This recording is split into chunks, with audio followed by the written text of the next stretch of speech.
दोस्तों नमस्ते। आप सबको पता ही है मैं संगठन के ऊपर वीडियो बनाता हूँ। हिंदू समाज को जागृत करने का मेरा उद्देश्य है और उम्मीद है कि आप इस उद्देश्य में मददगार बनेंगे। मेरी वीडियोस को आगे शेयर करेंगे, सब्सक्राइब भी करेंगे, जिससे लोगों को ये कुछ समझने में मदद मिले कि भाई हम कितने असंगठित हैं। और संगठन के भाई खाली ये नहीं हिंदू समाज को ही संगठित है ना, जनरल समाज, आम समाज भी हम एक तरह से इकट्ठे हो जाएँ। तो मैं आपको बताता हूँ क्या क्या चमत्कार हो सकते हैं। हमारा जैसे अब देखो, मैं ये उधर उत्तम नगर एरिया में रहता हूँ दिल्ली के। यहाँ करीब 2 लाख की पॉपुलेशन है। एक छोटे से एरिया है, मेरे ख्याल से 4 किलोमीटर का टोटल रेडियस होगा, जिसमें करीब 2 लाख लोग हैं। अगर ये लोग करीब करीब हर बंदा अपने बच्चे पे भाई सबके 1 या 2 बच्चे होते ही हैं। मैं सपोज मान लेता हूँ कि एक भी बच्चा है और लाइफ में अगर आप भाई एक बच्चे पे लाख रुपए खर्च करते हैं या 2 लाख रुपए खर्च करते हैं, उतने भी नहीं मैं मान के चल रहा। आप सिंपल अगर 10,000 20,000 रुपये भी मान के चल लेते हैं, भाई इससे तो बहुत ज़्यादा खर्च होता है। हमारे यहाँ पूरे उत्तम नगर एरिया में मेरे ख्याल से यूनिवर्सिटी नहीं है, पूरे एरिया में कोई खास यूनिवर्सिटी नहीं है। 1-2 साइड इधर हो, द्वारका वारका ये इस एरिया में है शायद।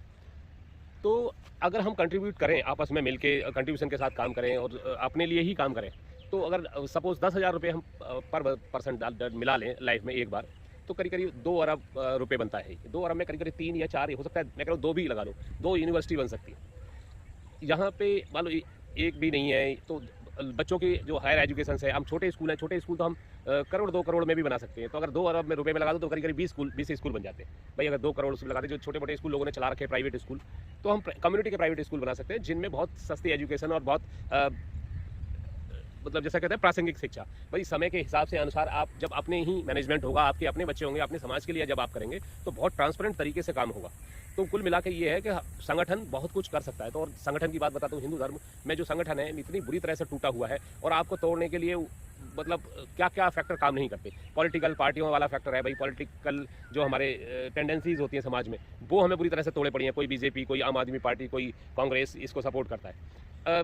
मैं किसी उसमें नहीं जा रहा कि भाई आपकी जो पार्टिकुलर सोच है उसके लिए कुछ नहीं कह रहा, लेकिन अगर हम सामाजिक रूप से संगठित होंगे तो हमारे समाज के लिए कौन भला कर सकता है, हम उसके बारे में सोचेंगे, है ना। जब दूसरे समाज हैं, जो अल्पसंख्यक समाज हैं, वो बुरी तरह से एक हैं, उनके लिए कोई भ्रष्टाचार कर लो, चाहे कांग्रेस आ जाओ, बीजेपी आ जाओ, कोई कुछ भी कर ले, जो उनके लिए पार्टिकुलरली कुछ करेगा वो सिर्फ उसी को वोट देंगे। ये जो अब आप देखते हो कि भाई हमने बीजेपी को वोट नहीं दिया, वो पूछते क्यों भाई, क्यों आप बीजेपी को नहीं कर रहे, क्यों इसको नहीं कर रहे। हम सेकुलरिज्म को सपोर्ट करते हैं, वो लोग बोलते हैं, और उन्हें कोई सेकुलरिज्म से मतलब नहीं है। वो मोदी के बताएंगे कि ये भ्रष्ट है, कि उसको वो ये भ्रष्ट है। इनको कुछ भ्रष्टाचार से मतलब नहीं है, उन्हें सिर्फ हिंदू मुसलमान मतलब अपनी मुस्लिम आइडेंटिटी से मतलब है। आप ये देख लो कि कोई चोर, अकाला चोर भी आ जाए, ये उसको वोट दे देंगे। तो करीब अब जो 20-25% का वो है, और आप समाज, हिंदू समाज पूरी तरह से टूटा हुआ है ना। 25% वोट उनके लेते हैं और फिर हमको भाई ये छोटे छोटे संगठन बना दीजिए। अब जैसे ये दिल्ली में आम आदमी पार्टी है और ये कांग्रेस वाले हैं, कोई जातियों में बांटने लग जाता है, कोई बिहार, उत्तर प्रदेश और इसमें बांटने लग जाता है। हाँ, अब अगर सारी पार्टियां ही ऐसा करती हैं, पीछे जो आदमी कैलिबर का बंदा है उसको नहीं लेते। अब जैसे यूपी में है, योगी आदित्यनाथ को बना दिया है, भाई बहुत सारा कन्फ्यूजन पैदा किया जा रहा है, भाई ठाकुर हैं, ये ब्राह्मणों के खिलाफ अत्याचार है। मैं खुद ब्राह्मण हूँ भाई, कोई अत्याचार किसी के ऊपर नहीं हो रहा, मैं खाली यूपी की बता रहा हूँ। तो इस तरह के जो कैलिबर वाले लोग हैं उनको संगठन में खड़ा करना बहुत ज़रूरी है, और सिर्फ पॉलिटिकल अप्रोच पे नहीं, लोकल लेवल पे भी हम जो लोग कैलिबर वाले हैं ना, उनको आगे बढ़ाएंगे तो संगठन हमारा आगे बढ़ेगा। और कुल मिला के हमारे समाज में तो ये हाल हो गया है कि हमें बांटते उनको देर नहीं लगती। हमें सेकुलरिज्म के नाम पे 10-20% हम में से होते हैं, नहीं यार हम सेकुलरिज्म को सपोर्ट करेंगे। भाई किस मुस्लिम कंट्रीज में सेकुलरिज्म हो रही है लागू, है ना, और कौन से मतलब जहाँ पे ये आ जाते हैं ना, तुम्हारी सेकुलरिज्म तुम्हारे पिछवाड़े में डाल देंगे। इस बात को समझो, किसी भी आपसे जज या वजिया दुनिया भर के टैक्स लिए जाते थे, आप पता नहीं क्या हिस्ट्री यार भूल जाते हो, और आप कहते हो नहीं यार कुछ नहीं होता। जो लोग कांग्रेस वाले हैं या आम आदमी पार्टी वाले हैं, आप उनको देखो, उनको चेहरे पे सिकन नहीं है इस बात से कोई भी। मैं यार ये कांग्रेस बीजेपी करना नहीं चाहता, लेकिन फिर भी हो ही जाती है, उनके चेहरे पे सिकन नहीं आ रहे। उनको भाई कुछ हिंदू मुसलमान नहीं है, ये तो भाई कागजों में है, ये खाली बीजेपी वाले कर रहे हैं या हिंदू संगठन कर रहे हैं, कोई भी मतलब कहीं कोई वो नहीं है। अगर आपको ऐसा लगता है ना, तो ऐसे ही नहीं हम धीरे धीरे सिमटते जा रहे हैं। पहले देशों से सिमटे, अब धीरे धीरे हम गली मोहल्ले प्रदेशों से गायब होते जा रहे हैं, फिर गली मोहल्लों से गायब होते चले जाएंगे। अगर आपको इतना सेकुलरिज्म का कीड़े ने काट ही रखा है ना, तो आप किसी मुस्लिम एरिया में मकान लेके शांति से रह के देखो, है ना। वो सेकुलरिज्म सिर्फ आप लोगों के लिए है भाई, उनको सेकुलरिज्म के कीड़े ने नहीं काट रखा, वो क्रिस्टल क्लियर है अपने एजेंडे में। और हमारे तो समाज इतनी बुरी तरह से बटा हुआ है कि अगर किसी प्रदेश में ना, अब जैसे राजस्थान में ले लो, राजस्थान में भाई कांग्रेस ने क्या कर रखा है, एक बंदा अपने ही पार्टी में 2 बंदे आपस में लड़ा रखे हैं, एक ठाकुर है, एक जाट है। अब जो बाकी एरिया के लोग होते हैं, राजस्थान के लोग हैं, जाट वाले जाट को सपोर्ट करते आ रहे हैं, नहीं यार अगर हमने इसको सपोर्ट नहीं करा, गहलोत को सपोर्ट नहीं करा तो जाटों की नाक कट जाएगी। वो कांग्रेस वाले अभी भड़का देते हैं, तो उनको कुछ करें ना करें वो वोट इस तरह से ले जाते हैं। और भाई बंटते रहो जातियों में, है ना।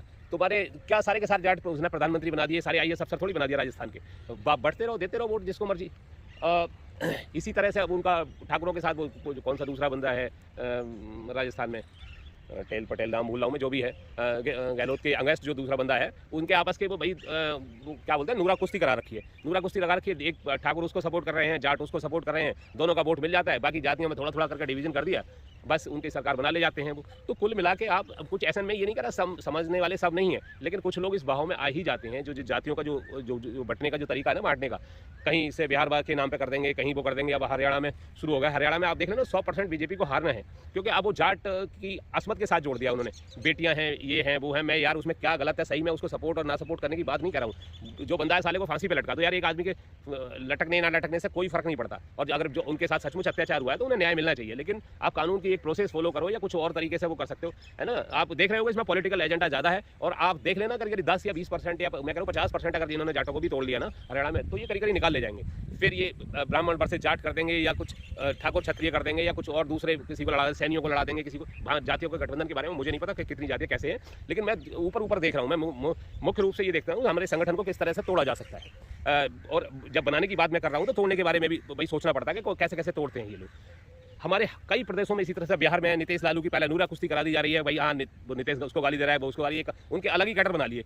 यादव उस लालू को सपोर्ट कर रहे हैं, और वो जो दूसरे हैं भूमिहार वगैरह जो भी उसके साथ जोड़ दिए, तो सेंटिमेंटली जुड़ जाते हैं। नीतीश हमारा है, और वो भाई वो यादव वगैरह जो जुड़ गए वो हमारा है। अरे साले सब के सब तुम भिखमंगे हो, पर पूरे बिहार को इन्होंने कंगाल बना दिया है। कोई इंडस्ट्री नहीं भाई, कोई कुछ नहीं है ना। तुम्हें शर्म आनी चाहिए। हालांकि तुम बाहर निकल के सब जगह तुम गुलामी कर रहे हो भाई। अपनी जगह को सुधारो। बिहार में इतना इंटेलिजेंट आदमी है ना, पता नहीं क्या तुम्हारे इंटेलिजेंस को घास चली गई। अब किसी भी बिहार के बंदे से बात कर लो ना, चोरी बदमाशी डकैतियों की बात तो करवा लो। ऐसे यूपी में मैं यूपी से हूँ, तो हमारे यूपी में भी सारे दिन कट्टे तमंचे बंदूकों की बात होती है। अब यूपी ने ना सबके पिछवाड़े में डाल दिए हैं। कुल मिला के ये है, जब एक बंदा ढंग से अच्छे कैलिबर का बंदा ना, जब आपको एडमिनिस्ट्रेट करेगा, मतलब प्रशासन चलाएगा, तो जातियां इस तरह से मिट जाती है जैसे यूपी में मिट गई हैं भाई। जब सबको न्याय मिलेगा ना, तो कोई ठाकुर किसी उसके खिलाफ कुछ नहीं करेगा, कोई एससी वाला किसी ठाकुर के खिलाफ बेमनस नहीं रखेगा। तो न्याय मिल जाता तो किसी को किसी से कोई दुश्मनी नहीं है समाज में। जातियों के चक्कर में अब यूपी में था, मायावती थी तो शेड्यूल कास्ट को न्याय मिल रहा था, मुलायम सिंह था तो यादवों को न्याय मिल रहा था। जब न्याय नहीं होता ना समाज में, तब ये भाई ये जो ध्रुव बन जाते हैं, उन ध्रुवों को तोड़ना ना बहुत आसान नहीं होता। साले डिवाइडेड हो जाता है सोसाइटी। अगर टोटल हिंदू समाज को एक रखना है ना, तो इस तरह के अनवाइज्ड लोगों को रखना है आपने, जो समाज में न्याय की स्थापना कर सके। अब योगी ने क्या किया, मैं कह रहा हूँ योगी के खिलाफ जाने वाली चीज़ें हजारों की तादाद में है। यूपी में उन्होंने गाय के उस पर भाई मारने पे, काटने पे प्रतिबंध लगा दिया, गौकसी पे, गौहत्या पे। वहाँ इतना ज़्यादा नुकसान हो रहा है किसान को कि आप सोच भी नहीं सकते। हरियाणा, राजस्थान, पंजाब, आप लोग सोच भी नहीं सकते कि यूपी का किसान उन गायों से कितना परेशान है। पूरी रात जागता है, फिर भी सिर्फ कानून व्यवस्था और संगठन के नाम पर वोट दे रहा है। वहाँ डेवलपमेंट भी हो रही है। तो मतलब आपको डिलीवर भी करना पड़ेगा, खाली ये नहीं है खाली बातों से। अब ये कर्नाटका में जो हारे हैं ना, मैं कह रहा हूँ बहुत अच्छा हुआ बीजेपी हार गई। इनको भाई हारना ही चाहिए सालों को। जब अगर भाई मोदी जी में आप अगर मेरी बात तो क्या पहुंचेगी यार, मैं बहुत छोटा बंदा हूँ, मैं आपको बता रहा हूँ भाई साहब, आपके नाम पर ही वोट मिलता है। इन गधों के बच्चों ने कुछ काम नहीं कर रखा।